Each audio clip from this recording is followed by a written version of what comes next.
Found out my Tinder match was my professor, and I'd been on Tinder for 3 weeks, swiping through a blur of gym selfies and dog pics when I matched with Adam. His profile stood out. No shirtless mirror shots, just a candid of him hiking, sunlight catching his dark hair, and a bio that read, "Coffee snob, book nerd, always chasing a good story." It was refreshing, unpretentious, and when he messaged me first, "Favorite book you've read this year?" I felt a spark. We texted for days, trading thoughts on novels, music, the best dive bars in the city. He was witty, curious, the kind of guy who asked questions and actually listened to the answers. By the time he suggested meeting up, I was already half hooked. "Let's keep it simple," he wrote. "Coffee at the Nook, Saturday at 3? The Nook was a cozy spot near campus. All mismatched chairs and chalkboard menus, perfect for a first date. I said yes, ignoring the butterflies in my stomach. I was 22, a senior in college, and after a string of bad dates, Adam felt like a win. Someone who might actually get me. Saturday was one of those crisp September days, leaves just starting to turn, the air smelling like fall and possibility. I spent too long getting ready. Jeans, a sweater, hair loose, because I didn't want to look like I was trying too hard, and walked to the Nook with my heart doing somersaults. I got there early, snagged a corner table, and scrolled my phone to calm my nerves, refreshing his profile for no real reason. Same photo, same bio. Solid. Safe. At 3:05, the door chimed and I looked up. Then froze. The guy walking in was Adam, no question. Same dark hair, same easy stride. But he wasn't just Adam. He was Dr. Adam Kessler, my new literature professor, the one who'd stood at the front of my 10 a.m. seminar 3 days ago, dissecting Mrs. Dalloway with a passion that made half the class swoon. My stomach plummeted. He hadn't seen me yet, scanning the room with a slight frown, and for a second, I considered bolting. This couldn't be happening. I'd spent an hour yesterday analyzing his lecture notes, not picturing him as... what? My date? My Tinder match? My professor? But before I could move, his eyes landed on me, and his face shifted. Recognition, then shock, then something unreadable. "Clara," he said, voice low as he approached, like he was hoping I'd say no. I nodded, my throat tight, and he stopped short of the table, hands shoving into his pockets. "You're in my class." "Yeah," I managed, clutching my phone like a lifeline. "And you're my professor." He winced, just barely, and glanced around, like he was checking for witnesses. "This is unexpected." He hesitated, then gestured to the chair across from me. "Can I sit? Just to figure this out." I nodded again, too stunned to argue. He sat, elbows on the table, and for a moment, we just stared at each other, the hum of the cafe fading into static. He looked different here. No blazer, no chalk dust on his hands, just a guy in a flannel who'd been texting me about Radiohead 2 days ago. But he was still Dr. Kessler, the guy grading my midterm in a few weeks, and that fact sat between us like a brick wall. "I didn't know," he said finally, rubbing the back of his neck. "Your profile. It just said Clara, 22, student. No last name, no school. Yours didn't say professor." I shot back, sharper than I meant. "Just Adam, 29, book nerd." He gave a short laugh, more nervous than amused. "Fair point. I don't exactly advertise it. Tinder's not great for academics." I crossed my arms, trying to process. "So what now? We just pretend this didn't happen." He leaned back, studying me, and I hated how my pulse jumped under his gaze. Same as it had in class, when he'd called on me. Same as it had reading his texts last night. "I don't know," he said. "I mean, this is complicated. You're my student. And you're my match," I said, voice quieter now. "We've been talking for a week. That's not nothing." His eyes softened, just for a second, before he caught himself. "It's not, but there are rules. Ethics. I could get in trouble. You could too. I swallowed hard, the weight of it sinking in. He wasn't wrong. Universities had strict policies about this kind of thing, even if we hadn't known. But knowing didn't erase the late-night texts. The way I'd smiled at my phone when he'd called my taste in books impeccably chaotic. It didn't erase the fact that I'd walked in here hoping for something real. Okay, I said, pushing my chair back. So we call it off. Done. He didn't answer right away, just watched me, and I saw it.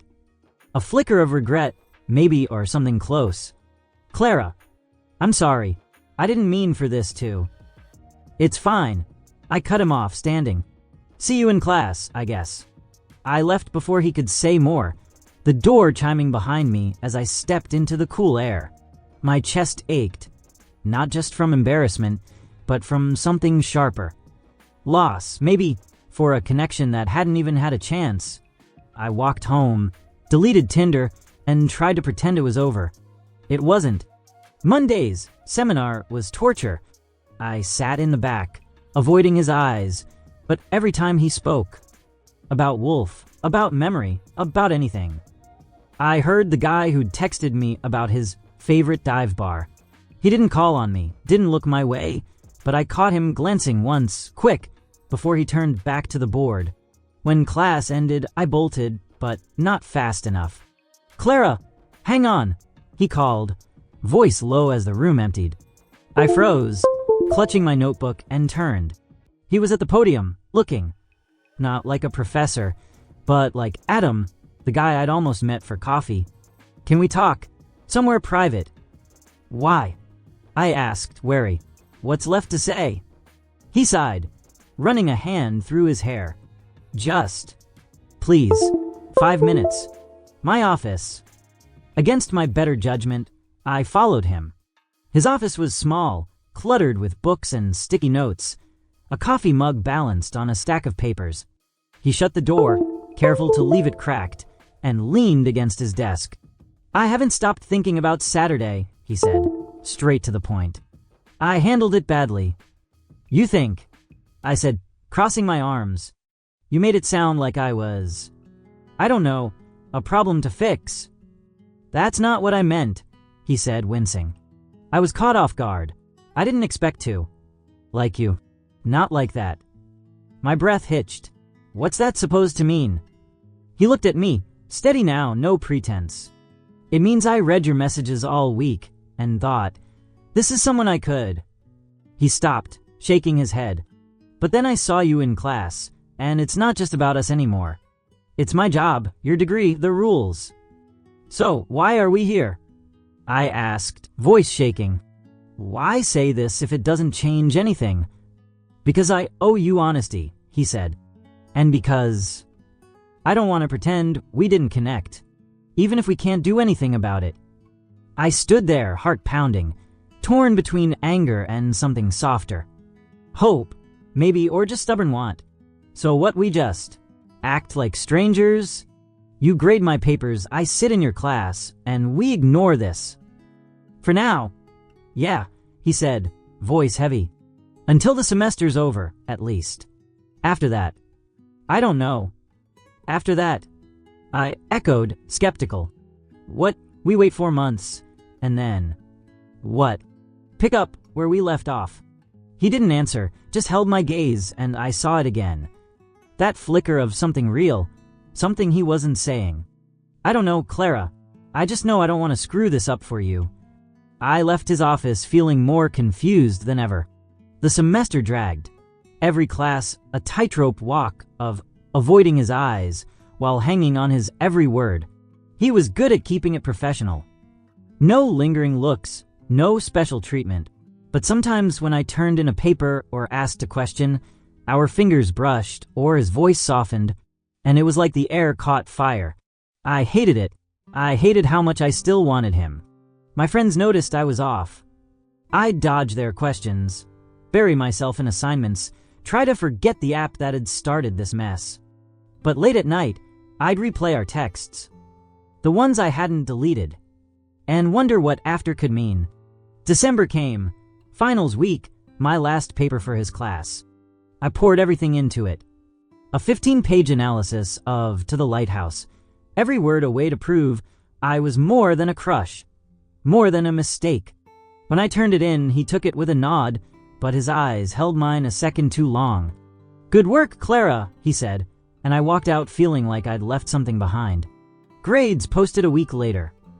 An A, no surprise, but with a note, insightful and bold. "I'd love to discuss this further if you're up for it." My heart skipped. Was it just academic or more? I didn't email back. I couldn't. Not yet. January rolled around, a new semester, and he wasn't my professor anymore. I saw him once in the library, grading papers at a corner table. He looked up, smiled. Not the guarded smile from class, but the one from his Tinder photo, warm and open. I smiled back, then kept walking, my pulse racing. 2 weeks later, I got an email. Not through the school system. His personal account. Coffee? No rules this time.